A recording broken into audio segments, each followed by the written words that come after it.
Olá, tudo bom? Eu sou a professora Francisca Patrícia. E hoje nós vamos abordar uma temática um tanto quanto diferente do que viemos abordando até aqui. Vamos falar um pouco sobre a Olimpíada de Língua Portuguesa, que neste ano está na sua sétima edição.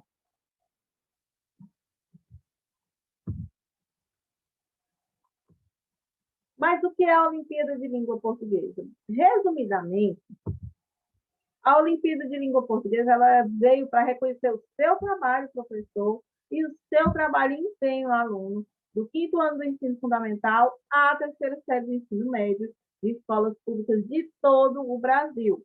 Ou seja, é um evento nacional.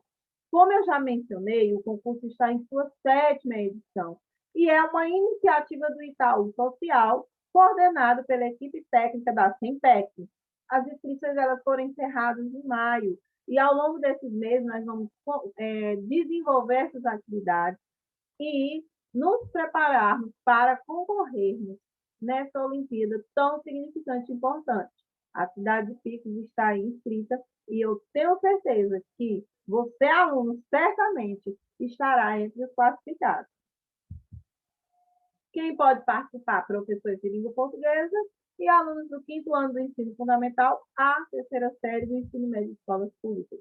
E o que é preciso fazer? Realizar as atividades dentro do gênero solicitado no concurso, que no caso de vocês, oitavo e nono ano, perdão, é o gênero crônica literária, e é sobre o gênero crônica que agora nós vamos abordar um pouco, tá certo? Vamos lá? Bem, lá no caderno de atividades, nós vemos o gênero literário crônica, que é o gênero a ser abordado, é o gênero que você, aluno do oitavo e nono ano, vai concorrer, tá? E lá ela é intitulada A Ocasião Faz um Escritor. Por quê? Porque a crônica ela é um texto que ele é muito voltado para coisas cotidianas, só que tornando essa atividade cotidiana de uma maneira tão interessante de ser lida. O interessante da crônica é a sua versatilidade. Vamos conhecer um pouco mais do gênero. O que é crônica? A crônica é uma espécie de ensaio, um tipo de conto. Posso dizer que é literatura ou é apenas jornalismo com um toque de poesia? Nós vamos ver aqui que, na verdade, a crônica, como eu já disse, ela é versátil. O que vai definir a ideia de crônica é justamente a sua essência ao abordar o assunto e não necessariamente as características estruturais dela. Então, a palavra crônica, ela se origina da palavra grega cronos, ou do latim cronos, que significa o quê? Tempo. Os romanos, eles usavam a expressão crônica para designar o gênero que fazia o registro de acontecimentos históricos verídicos, ou seja, verdadeiros, na ordem que aconteciam, sem pretender se aprofundar neles ou ainda interpretá-los. Era única e exclusivamente um registro. A história da crônica no Brasil. Bom, ela surgiu no século XIX e o interessante é que a crônica no Brasil ela é apresentada de uma forma muito peculiar, muito diferente do que se entende por crônica em outros países. No nosso país, ela surgiu voltada para o registro jornalístico, inicialmente, do cotidiano. Né? Aqui nós temos uma imagem de um jornalzinho, Carnaval de Rua Começa a Renascer. Então, ela era publicada nos jornais, certo? E ela registrava algum evento cotidiano, alguma coisa típica do dia a dia.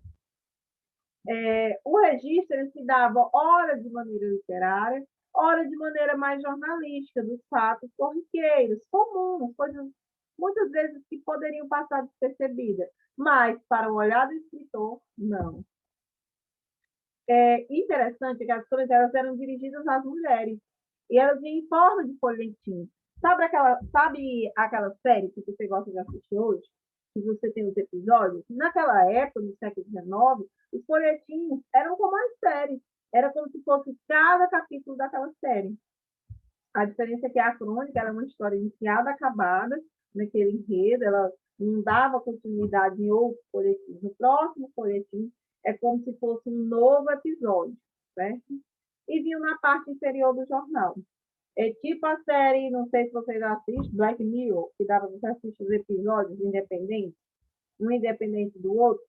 Era assim a crônica. Não você precisar ler uma semana e já vir a continuidade na outra. Não, você tinha uma nova história, um novo elemento corriqueiro que ia ser apresentado nesse bilhetim e vinha geralmente lá no finzinho do jornal. Então, era um olhar atento ao cotidiano. Então, a crônica é um gênero que ocupava e ocupa o espaço do entretenimento, para entreter, para refletir mais, de uma maneira mais leve. Ela era uma espécie de colocação de pausa para o leitor que estava cansado de tantos textos densos, de tantas dificuldades. Nas revistas, por exemplo, ela é estampada na última página, certo? Então, ele é meio que um suspiro, um texto mais leve. Ao escrever as crônicas, os cronistas, os escritores, eles buscam emocionar e envolver os seus leitores, convidando-os a refletir de modo sutil, não é uma coisa severa, sobre uma situação do cotidiano, vistas por meio de olhares irônicos, sérios, poéticos, mas sempre agudos e atentos. Quanto à forma, ela pode se assemelhar com a prosa poética. Volto a repetir que o diferencial da crônica não é necessariamente a estrutura, mas a sua essência. E qual é essa essência? Trazer algum fato cotidiano com um olhar atento, sutil, que vai provocar uma reflexão, ou vai trazer um tom crítico, certo? Então, ele pode se aproximar de uma prosa poética, de um ensaio, de uma narrativa. As crônicas podem ser mais engraçadas, puxando a reflexão do leitor pelo jeito humorístico, ou podem ter um tom mais sério. E ainda podem vir aproximando-se a ideia de comentários, ser próximo, por exemplo, dos comentários esportivos e políticos. Então, a estrutura, quanto à forma, a crônica ela vai se adaptar a esses gêneros, ou se aproximar deles. E o grande diferencial vai ser a essência daquilo que vai ser apresentado. Então, qual é o diferencial da crônica? Não são os fatos em si, mas a interpretação dos fatos. Então, é uma coisa do dia a dia, um prato que você quebrou, de repente pode se tornar uma crônica, né?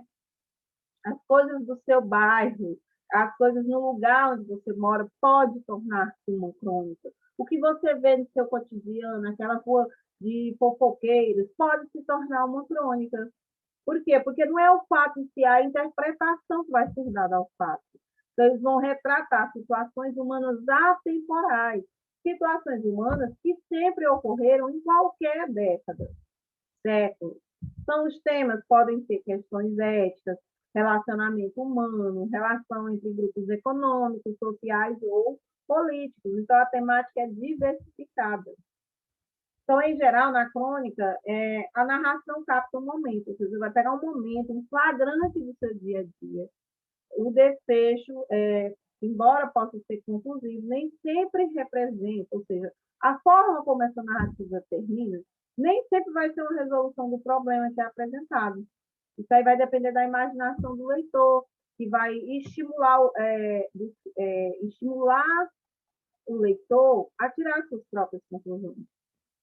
Os fatos cotidianos e os personagens descritos, eles podem ser tanto fictícios como reais.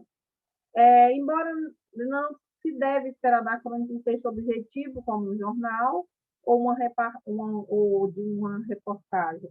Apesar de estar lá no gênero jornalístico, ele não tem essa obrigatoriedade de ser objetivo, não. Ele, como eu já disse, ele vai ser uma interpretação do fato a partir de uma visão mais literária.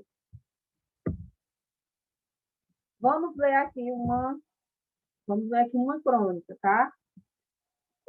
Do Tiago Germano, Demônios Domésticos. Diz o seguinte: o Papa vai ao banheiro. No terceiro mês do catecismo, o padre nos deu a chance esperada. Depois de 12 semanas de aulas e de leituras bíblicas, tão pouco frequentadas quanto pouco entendidas, podíamos perguntar o que quisesse. Fui o primeiro a erguer o braço. O padre, encanecido, pediu que eu me levantasse. Com a coragem que hoje, nos eventos de que participo, procuro, mas não acho, arranquei do fundo da alma a dúvida atordoante. Padre, O Papa vai ao banheiro. A morte de João Paulo II, em meio à comoção mundial gerada pelo seu funeral em 2005, me trouxe de volta essa lembrança distante. Junto com ela, o medo que eu sentia na infância daquele homem, do quadro que minha avó conservava pendurado ao lado da imagem de Jesus. Eu não sabia a diferença entre Jesus e Deus.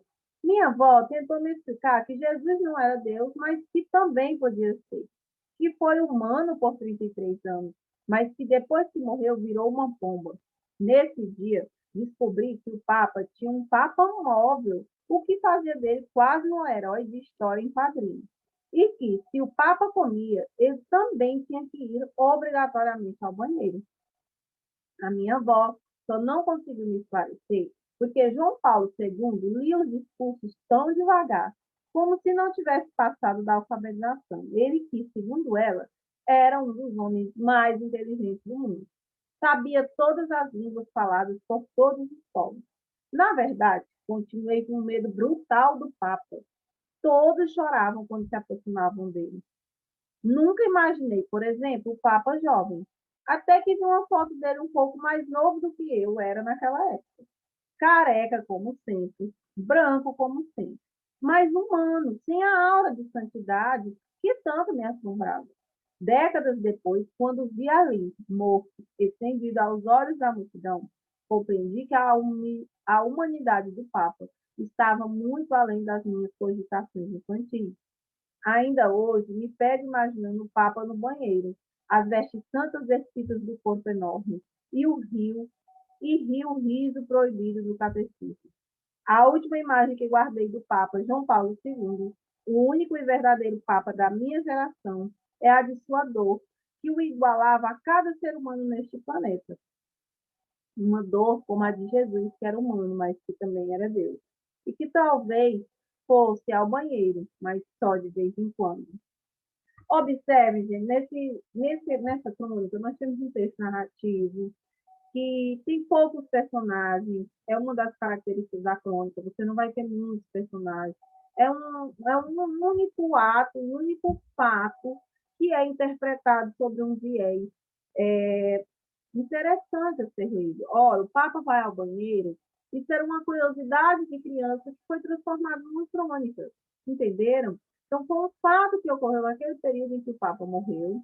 Você não vai ter muitos personagens, muitas ações. A crônica ela vai girar em torno de um único fato, como nós podemos ver aqui, certo?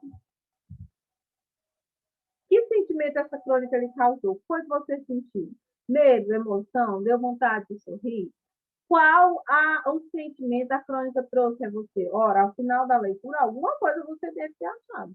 Nem que você diga assim, ai, que texto chato. Mas alguma coisa despertou.